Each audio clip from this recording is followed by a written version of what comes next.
Asalaamu calaykum waraxmatullaahi tacaala wabarakaatuh. Asxaabta ku xidhan kanaalka Haramain Media, kusoo dhawaada muuqaalkan. Maanta waxaan rabaa inaan idiin soo gudbiyo sida aad u heli karto filim walba oo Fanbroch oo cusub adigoon wax lacag bixinayn. Marka daawasho wacan. Marka hore waa inaad Telegram ku jirtaa. Telegram waxaad ka helaysaa Play Store-ka. Waxaad ku qoraysaa halka Telegram. Halka Telegram ku qortay waa ka application-ku open buu yahay kayuu dhex keenaya. Marka adiga wuxuu ku oranaya install soo siiso.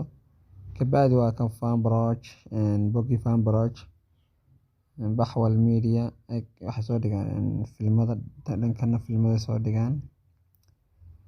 Marka waa kuwa filimadii u dambeeyay la soo degay waa kuwan filimka la soo degay kuwa la soo degi karo kan waa la soo degaysana filimka markaad saa u taabato wuu ku bilaabaya download-ka saawir ilaad ku diido. Xilliyada aad la soo degi karto filimada waxa ugu fiican hadduu internet ugu jiro habeenkii markaad seexanayso kaga seexo filim walba waxaan hubaa inuu filim walba kugu dhacayo. Marka dad yar maqlaysaan codadna ka raalahaada waayo muuqaalka waxaan duubayaa xilli duhur ah. Marka ka download ku socda linkiyada filmadana waxaan idiin soo gelin doonaa description-ka. Marka hadda channel-ka noo share gareeya subscribe na saar filimka la soo deg markaas ka daawo.